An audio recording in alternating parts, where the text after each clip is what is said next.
Hey everyone, and welcome to The Explainer. So I've got a fascinating one for you today. We're going to talk about a document from all the way back in 1891. And believe it or not, it's right at the heart of some really big conversations about our future. I know, it sounds kind of strange, right? An old papal letter solving modern problems? But stick with me, because it turns out it just might have a blueprint for some of the biggest challenges we're facing right now. Okay, so let's just tackle the elephant in the room right away. It's a fair question, isn't it? I mean, in a world of AI, global markets, and non-stop digital disruption, why on earth would anyone dust off an old letter from a pope in the Victorian era to look for answers? Well, the reason is actually pretty simple. It's all about spotting the parallels between two moments of just massive, world-altering change. The source material for this explainer kicks off with a hypothetical, a what-if scenario. A new pope gets elected, and he decides to call himself Leo XIV. Now, why would he do that? It's a direct nod, a tribute to Pope Leo XIII, the man who helped the world grapple with the chaos of the Industrial Revolution. So the idea is pretty clear. Just like Leo XIII tackled that disruption, the Church today feels it has a role in helping us face the AI revolution. And that is exactly why his most famous document is suddenly back in the spotlight. So, before we can really get into the solution this letter proposed, we've got to understand the problem it was written to solve. And let me tell you, the late 19th century, it was a time of just incredible social and economic upheaval. Now, Pope Leo XIII, he didn't see this crisis as some random event that just popped up out of nowhere. No, he saw it as the final act in a long revolutionary story, one that he believed started centuries earlier with religion, then moved into politics, and was now completely turning the economic world upside down. And you could see the effects of this revolution everywhere. You had a tiny number of industrialists getting incredibly rich, while huge numbers of workers were sliding into poverty. Those old guilds, the ones that had protected craftsmen for centuries, they were gone. And the new unions popping up in their place, they were often built on conflict and confrontation. And underneath it all, the Pope saw what he called a general moral relaxation, a breakdown of the ethical principles that are supposed to guide how we do business. And what was the result of all this? The average worker was basically left high and dry. They didn't have the protection of guilds anymore, or the support of their local community, or even a clear set of moral rules.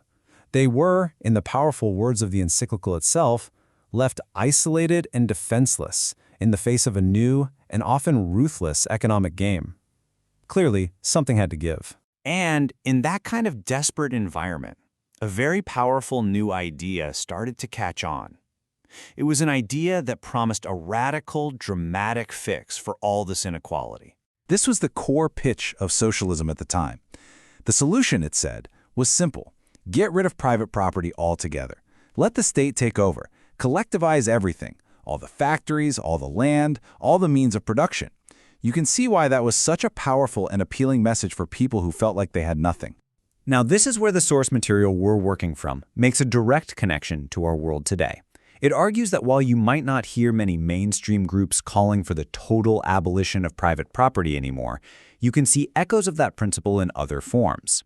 For example, things like extremely high taxes on savings and inheritances, or really heavy-handed government intervention and control over what private companies do. So, in direct response to that socialist idea, Pope Leo XIII laid out a completely different vision.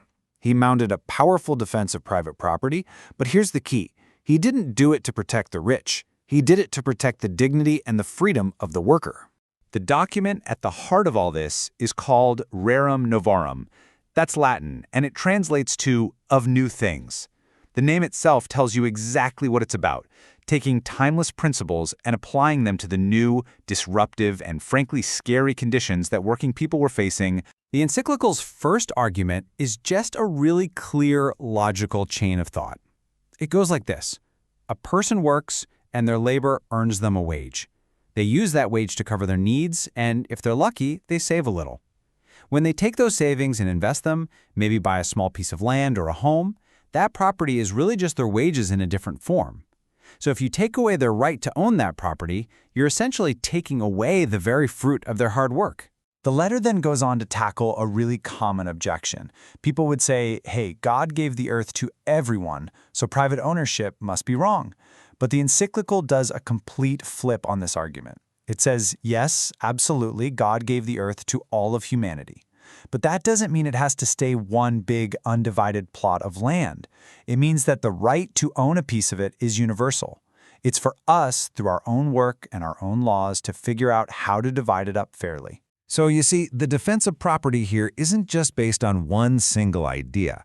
It's got multiple layers. The encyclical calls it a natural right because we're thinking creatures who need to plan for our future. It's a family right because parents need property to provide for their kids. It's also just a matter of basic justice. If you work the land and make it better, you deserve to own what you've created.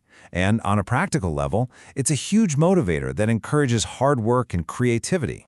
And this quote right here gets to a really core political idea in the text. The family, it's not some creation of the state.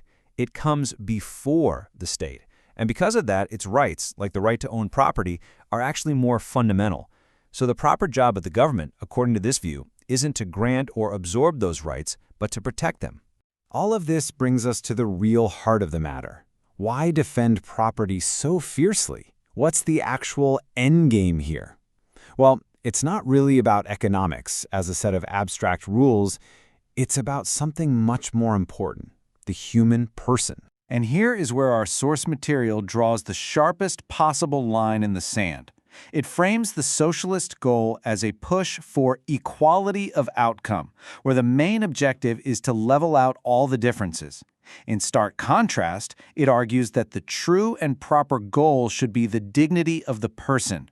Look, the encyclical's realistic. It accepts that people have different talents, different skills, different levels of drive, and that's naturally going to lead to some inequality. The focus isn't on wiping out those differences. The real moral evil, the thing that absolutely has to be fixed, is indignity. That's the state where a person can't support their family, can't live with basic decorum. So the goal isn't to drag everyone to the same level, it's to lift everyone up to a baseline of dignity. And that, right there, leaves us with the central question posed by this 130-year-old document, a question that feels just as urgent today as we face the AI revolution as it did during the Industrial Revolution.